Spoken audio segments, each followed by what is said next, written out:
¿sí? Lo que está en juego en este intento de explicación es cuál es la diferencia que hay entre el mundo biológico y el mundo humano, ¿sí? En primer lugar. Nosotros, igual que todos los mamíferos, respondemos a la matriz de diseño del mundo biológico, o sea que es, a tal punto está la semejanza que si uno estudia, digamos, cualquier veterinario tranquilamente podría curarnos casi el 80% de nuestras enfermedades porque no hay diferencia. Claro.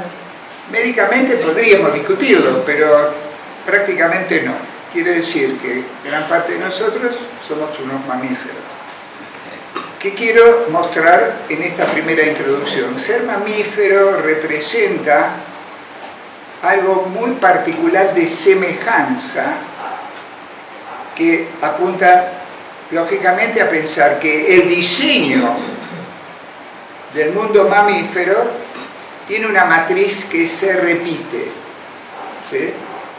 Por esa razón, si vemos el mundo mamífero, cuando nos incluimos, todos los mamíferos tienen corazón, tienen hígado, tienen pulmones, o sea, si nos queremos poner un poco amplios, nos parecemos bastante a lo que se llama la ley del funcionamiento del mundo biológico.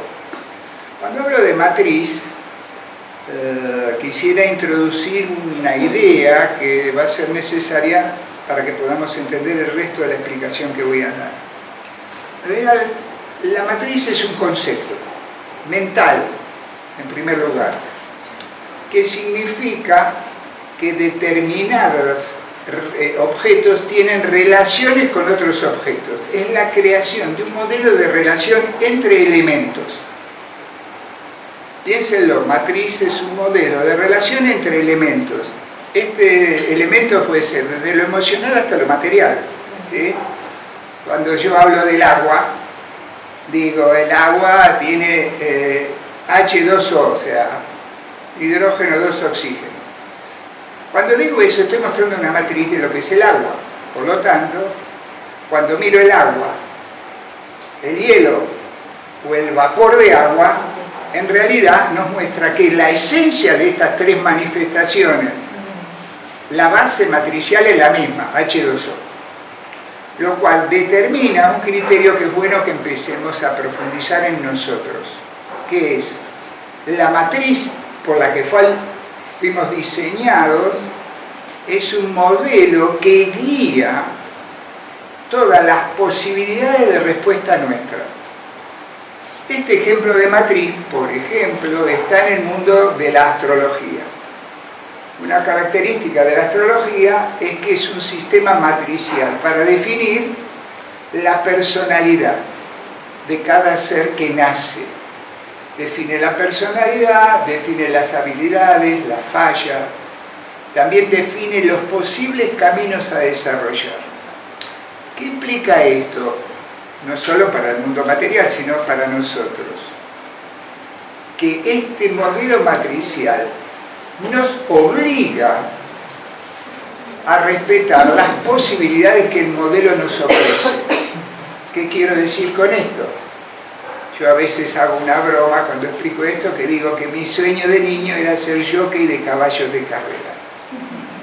Cuando lo intenté me dijeron que no había caballo tan grande para que yo me pudiera subir a él. No había forma de que yo deseara. Los jockeys son chiquititos, livianitos, así que mi matriz de tamaño mostró para mi vanidad que no podía hacer eso. De algún modo, luego de años y años de enseñar a la gente cómo es su matriz astrológica o psicológica, encontramos lo mismo, que es una forma, un formato no físico, es un formato, digamos, teórico de quién soy o qué se puede hacer. Este es el concepto matricial que guía el funcionamiento de toda la encarnación. Por supuesto, este mismo modelo matricial está más atrás guían también todas las leyes del mundo espiritual. Pero como el mundo espiritual no es visible a nuestros ojos, o sea, no lo vemos, nadie ve ni el alma, ni a Dios, ni ninguna de esas leyes, parecería ser que no existe. Por lo tanto, para intentar acercarse a ese mundo espiritual, tenemos la opción de entender este concepto de matriz y cosas que yo voy a explicar ahora. De modo tal que el pensamiento mío abstracto, porque la matriz no es una cosa previa, no se ve, no se mide, es un concepto. En la medida que yo pueda entender ese concepto, estoy en condiciones de mirar el mundo material de otro modo. El mundo material no es azaroso, está sobredeterminado antes de que el mundo material se manifieste. Ejemplo, cada especie de pájaro hace determinado nido. El hornero hace un nido, la golondrina hace otro nido. Y nadie se pregunta dónde lo aprendieron. ¿Fueron a la escuela? No. No van a la escuela. Quiere decir con esto que la pregunta subsiguiente es, ¿quiere decir que cuando nacen ya saben, entre otras cosas, cómo va a ser la forma de construir el nido? Sí. ¿Qué podemos decir conceptualmente? Que el ser que nace ya trae una matriz de diseño físico, de diseño de acción y de diseño de desarrollo y de posibilidades. Este concepto matricial también está en nosotros los humanos, aunque nosotros creamos que somos libres y que podemos hacer lo que queremos, aunque en la realidad chocamos con demasiadas paredes invisibles, pero que chocamos todo el tiempo. Como además soy terapeuta, eso de que la gente choque contra sus fantasías y sus ideales es material común de nuestro trabajo. Si los humanos fuéramos tan inteligentes y autoconociéndonos tanto como el mundo biológico, la psicología y la psiquiatría desaparecerían. Por suerte no pasa eso, por lo menos para nuestro trabajo, ¿sí? Recordemos este concepto de matriz, que es previo a lo que se manifiesta. Entonces, ¿cuál es la diferencia entre nosotros y el mundo biológico? Si gran parte de nosotros somos el mundo biológico exacto, funcionamos igual, o sea, no hay diferencia. La diferencia está que en nuestro diseño creador, no por nosotros, obviamente, tenemos un tercer cerebro. Toda la biología más desarrollada posee dos cerebros, cada parte del cerebro tiene una funcionalidad. Nosotros tenemos tres cerebros. Quiere decir que dos cerebros somos igual que cualquier mundo biológico, cualquier animal. El tercer cerebro ha sido incorporado por el diseñador mayor para darnos una opción distinta. Y este tercer cerebro nuestro, que es lo que nosotros llamamos racional, más o menos racional, pero bueno, en realidad tiene un atributo excepcional, que es, puede crear mundos que en el mundo real no existen. El agua existe, la piedra existe, los animales existen, el aire existe. Ni los números, ni las letras existen en el mundo real. No tienen existencia. Digamos, no hay un león que cuente cuántos ciervos hay en el agua para ver los que se lleva. No hay eso. No hay la posibilidad de construir para el mundo biológico más posibilidades que frente a la biología que se le opone. Quiere decir, el mundo biológico vive dentro de otros sistemas, también biológicos reales, tangibles, y en función de eso se desarrolla y se mueve. Los humanos, con este tercer cerebro, hemos aprendido a construir mundos que no existen. Por ejemplo, el género.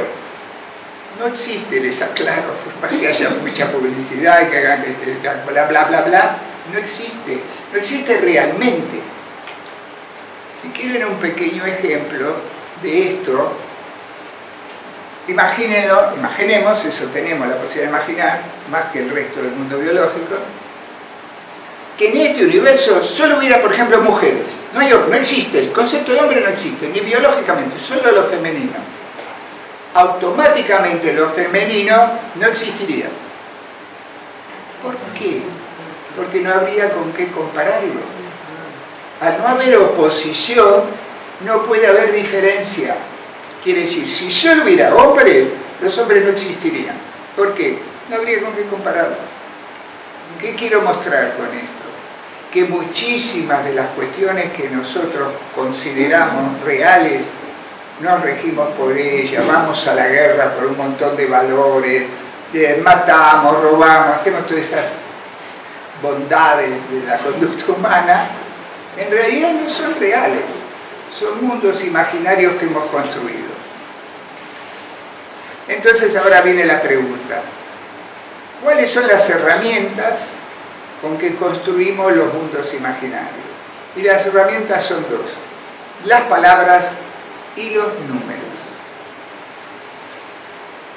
Si lo piensan un poco, las palabras, las letras y los números están relacionados por diseño original, no es porque lo inventamos, nosotros no hicimos este invento, ¿sí? Naturalmente en la sociedad, yo, por ejemplo, para explicar esto, digo, bueno, yo voy a contar a mis amigos. Y entonces voy a juntar a mis amigos y les voy a decir 1, 2, 3, 4. ¿No estoy contando? Sí. Pero también le voy a contar a mis amigos. ¿Saben que me fui de vacaciones? No estoy contando, sí. Pero ¿cómo? Los números y las palabras tienen la unión que representan lo mismo. Sí. ¿Cuál es la diferencia? Yo voy a traer bastante tema del origen, de la Torá, la Biblia vieja, porque hay muchísimo conocimiento científico adentro, no a la vista, hay que saber leerlo, pero existe. ¿Sí? Entonces, bueno, vamos a tratar de aportar algún conocimiento tangible para que podamos entender este proceso. En la Biblia dice, por ejemplo, lo haré a imagen y semejanza. Y después dice, no adoren imágenes. Me decís que sí, después me decís que no, ponete de acuerdo. Si sos el que diseña entre estas confusiones, bien, voy a aclarar esto. ¿Por qué dice, haré a imagen y semejanza de mí, dice, pero después dice, no adoren imágenes? Adorar imágenes tiene que ver con un fenómeno particular que tiene que ver con las palabras. Me puedo meter en eso, pero me iría lejos. Pero en sí vamos a entender cuál es la condición de las palabras. Cualquier idioma, no hay ninguna diferencia.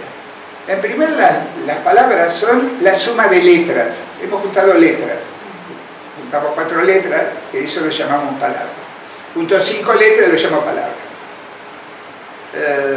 ¿Cuál es la condición de la palabra? La palabra no tiene relaciones naturales con los objetos que designo. No tiene. ¿Cómo? No puede ser. Si yo hablo como me explican, desarrollo, digo cosas y nadie lo entendería. Entender es un fenómeno raro de la mente humana. Doy un ejemplo. El ejemplo es, por ejemplo, mesa. Mesa es una palabra que se supone que significa objeto plano con 3, 4 patas por el cual yo apoyo cosas. ¿Está bien? Esa sería la definición del diccionario, de la academia. Bien, quiere decir que cuando yo digo mesa está claro que hablamos de mesa. Pero pasa lo siguiente. Yo en vez de decir mesa voy a decir mesa de dinero. Es una mesa que en vez de estar hecha de madera está hecha de billetes. No, se van a reír. Los que están en el gremio del cambio de dólares se ríen. Che, mesa de dinero es un lugar donde se intercambian dólares. Y yo digo, ¿cuál es la relación entre mesa de dinero y mesa? Ninguna. Pero he usado la misma palabra, mesa. ¿Qué estoy mostrando con esto? Esto es así en todos los idiomas. En todos los idiomas es igual, con todas las palabras es igual. se dice que el lenguaje tiene una relación biunívoca, linda palabra, que en realidad quiere decir que cada palabra tiene más de un significado. Ustedes no, porque son jóvenes. En mi época, cuando iba a la primaria, había una herramienta poderosa que se llamaba diccionario. Es una antigüedad de algunos, ¿no? Son de mi época. Diccionario. Y cuando usted lea el diccionario, cualquier diccionario, ¿qué parece? Una palabra tiene 2 o 3 significados distintos. No es que una palabra dice lo mismo más o menos. Una palabra puede decir 2 o 3 cosas distintas. A ver. Hay un lenguaje que se llama lunfardo. En todos los idiomas existe este concepto de lunfardo, el lenguaje nativo, paralelo o del pueblo bajo. También para su sutileza, pero no importa. ¿Qué es el lunfardo? Si yo tomo la palabra boludo, la traducción es algo que tiene que ver con bolas. O sea, bolas de tamaño más grande, porque es un aumentativo. ¿Está bien? En realidad, si le digo algo así a alguien, esa persona se puede enojar conmigo, se ofende. Pero el diccionario no dice que es ofensivo, dice que es una descripción.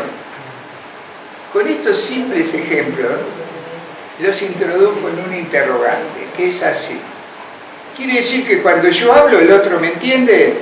No. Bueno, me voy. Es, lo que digo es correcto. ¿Cuándo el otro me entiende? Si las palabras que yo uso para explicar algo no tienen un solo significado o no tienen un significado natural, cuando yo digo algo, el otro imagina lo que significa lo que yo digo.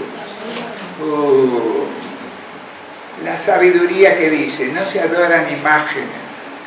¿Por qué? Porque cuando yo describo algo, la otra persona, de lo que yo digo, toma esa palabra y busca una imagen de su historia personal. Cuando hablamos de mesa, más común, es la mesa de mi casa, que no es la mesa de la casa de aquel, es otra cosa, es otra mesa. Quiero decir con esto, que aquí que aparece, adorar imágenes es un modo de decirnos que para entender hace falta algo más que la palabra. Eso es la enseñanza original. ¿Cuál es la otra herramienta? El número. Si piensan un poco, cuando hablamos del pensamiento científico en general, todos los científicos terminan desarrollando algo poniendo letras y números, o sea, ponen fórmulas. No dan explicaciones, todos hablamos de la teoría de Einstein, bla, bla, bla, bla, que es la velocidad por la luz, al cuadrado, de qué sé yo, pero es una fórmula, pero no explica nada, pero esa fórmula determina forzosamente lo que yo quiera explicar de eso.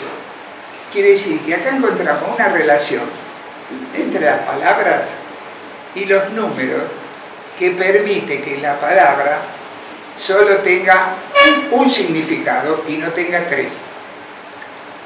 Hasta acá, muy lindo el lenguaje. Ahora, es algo extraordinario. Cuando leemos Génesis, no sé si alguien lo leyó, yo se los cuento. Génesis es un instante que el arquitecto decide, bueno, les cuento, porque para nosotros no lo necesita, les cuento cómo hago la creación. Dice, gente, empieza. En el principio, bla, bla, bla, bla, bla, explica cómo hace la creación. Es interesante porque en ese desarrollo de la explicación está en juego números todo el tiempo. Cada letra hebrea, es un abecedario distinto, cada letra hebrea tiene un número en particular. Esa relación entre esa letra y ese número tienen explicaciones de lo que significa. Después vamos a ver algunas. No es el tema mayor de esta charla. Pero ¿qué aparece? Y les voy a dar un ejemplo. Si yo les cuento que en la Biblia dice que hay un Mesías y hay una serpiente, ustedes me dirán, ¿Cuál es la relación entre una serpiente? Porque pensemos, ¿qué es una serpiente? Lo que yo conozco es un bichito que no tiene pata, que se arrastra, que a veces pica, ¿sí?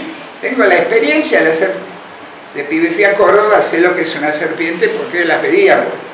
O sea, caminar por el campo, mira, es una serpiente, no la veía sobre la mesa, o sea, tengo la memoria de mi experiencia.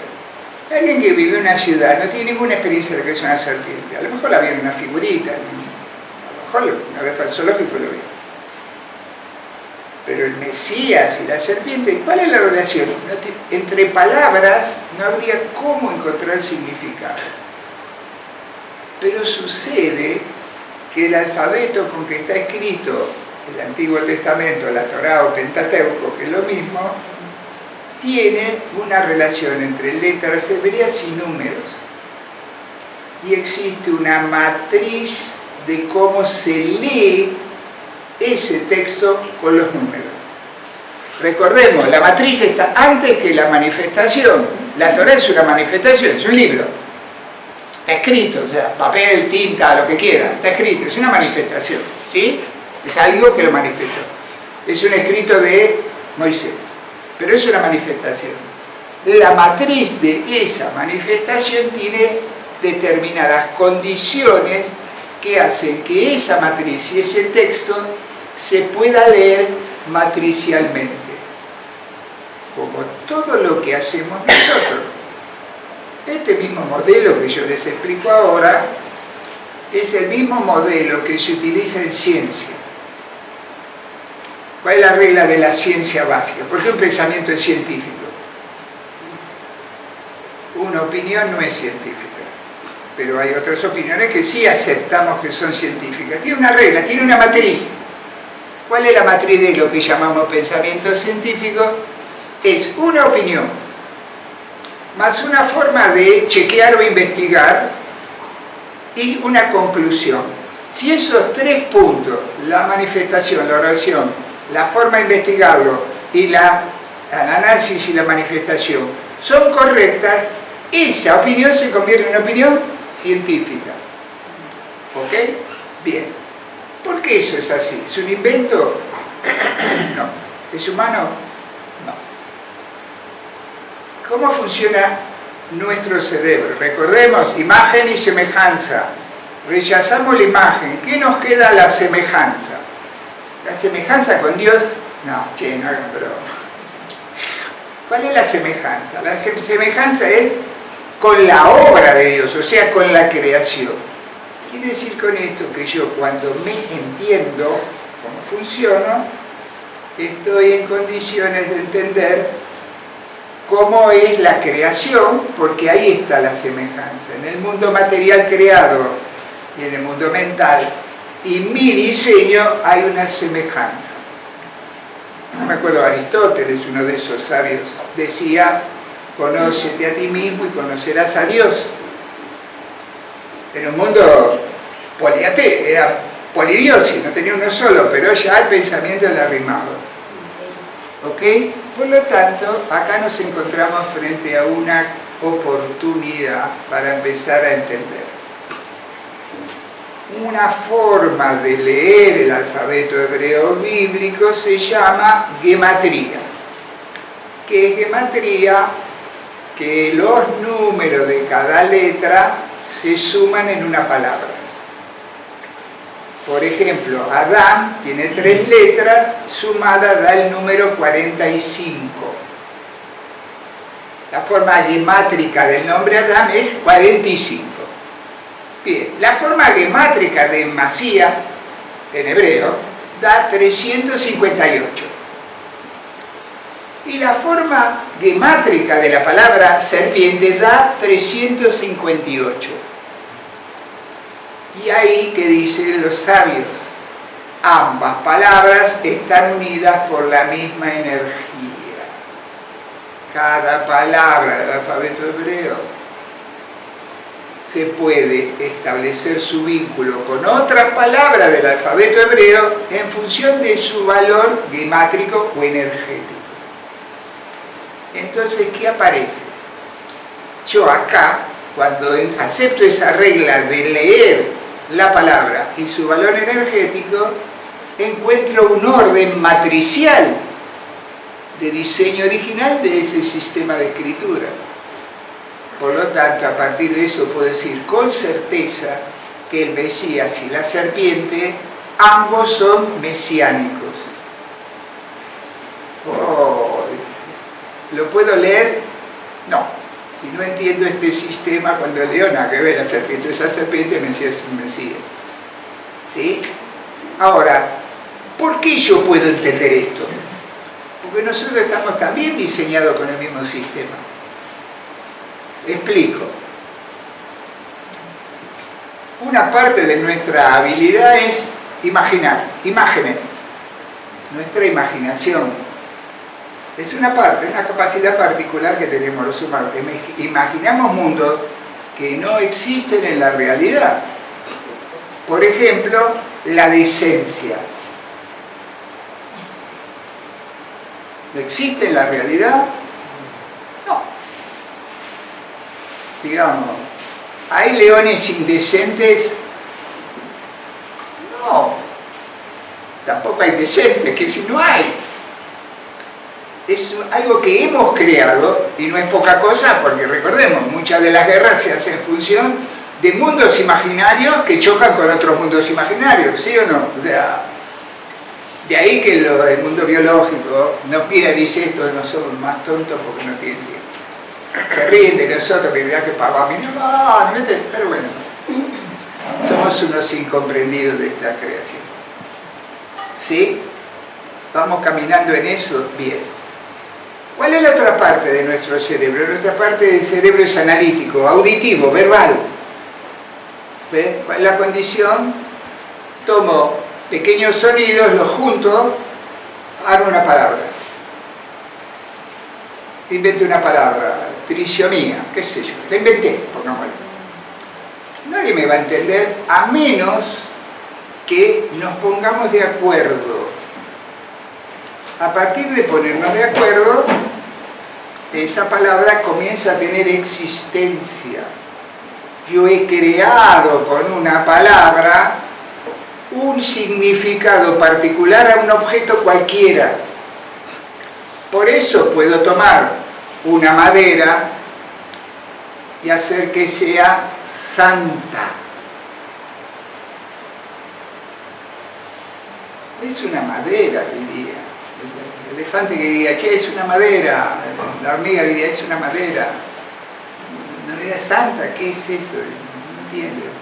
Nosotros lo convertimos a tal punto que gran parte de nuestro accionar se ha transformado, nuestra escala de decisión, lo que hacemos se ha transformado porque hemos convertido ese objeto X en un valor que nuestra forma de vivir le adjudica. En una charla que dimos hace mucho, yo hablaba que el amor es una imaginación, es un valor que yo le adjudico a alguien que en realidad no lo tiene, o quizá lo tenga, no importa, pero yo se lo adjudico. Quiere decir, convierto ese ser en algo distinto a lo que en realidad biológicamente es. Bueno, hubo respuestas varias respecto a algunas, no les gustó lo que dije, pero bueno, estamos ahí, ¿sí? Yo lo que les estoy mostrando es un fenómeno particular del humano. Pero si ese es un fenómeno humano, que no es humano, porque es de diseño previo al humano, así es la creación, significa que nosotros también funcionamos de ese modo. ¿Cómo funcionamos? 3 etapas. Tiene que verla, claro, con la Trinidad. El valor trinitario de las cosas no tiene un valor excepcional porque los humanos lo inventamos. Tiene un valor excepcional, entre otras cosas, porque lo trinitario es un concepto matricial de la creación. Explico. ¿Cómo funcionamos nosotros? Imagino algo. Lo imaginé. Lo explico. Cuando lo explico, utilizo otra forma de manifestación. Cuando imagino algo, no lo manifiesto, tengo cómo manifestar. Pero cuando lo que yo me imagino, nadie lo puede percibir. Nadie. Yo lo imaginé, ustedes no lo pueden percibir. Esto es para todo. no lo puedo percibir. Yo a partir de imaginarlo, una foto, una imagen, algo, lo que quiera, a partir de imaginarlo, entra mi otro cerebro a construir una forma de manifestación más cultural, el lenguaje. A partir de construir esa imagen en una manifestación verbal, yo convierto a mi manifestación a través del lenguaje en algo que tiene existencia humana. Piense, le mostré mi celular a mi bisabuela. Agarró y dijo, qué linda piedra, y la tiró a un costado. No, abuela, ¿cómo hiciste eso? Bisabuela, es un celular. Y hasta me miro y dice, Cuando yo le expliqué cuál era la función del celular, a partir de ahí, para mi abuela, ese celular tuvo existencia. Mientras no sabemos el significado de algo, objeto real o imaginario, ese real imaginario no tiene existencia. ¿Por qué es este diseño particular de nuestra mente? En realidad es el diseño de cómo está construido todo el universo, ¿sí? Porque es el modo de que podamos aprender a percibir que existe lo que orgánicamente no podemos ver. Mis ojos no pueden ver lo invisible, no pueden ver a Dios, no pueden ver a nada. Ese mundo lo puedo ver, no lo puedo percibir, no lo puedo sentir, nada. Sin embargo, en su diseño original, nos dio las herramientas para que estemos en condiciones de hacer existente algo que sensoriamente no hay existencia material. ¿Sí? Me detengo. ¿Alguien quiere preguntar algo antes de que se desmayen? Digo, por las dudas, y no sigo, total. ¿Sí? Bueno, ustedes lo quisieron. Fíjense, acá les hice un cartelito de parte de lo que yo trato de mostrar. Cuando hablé de la dualidad, la primera dualidad la vamos a tener entre las letras del mundo imaginario, del mundo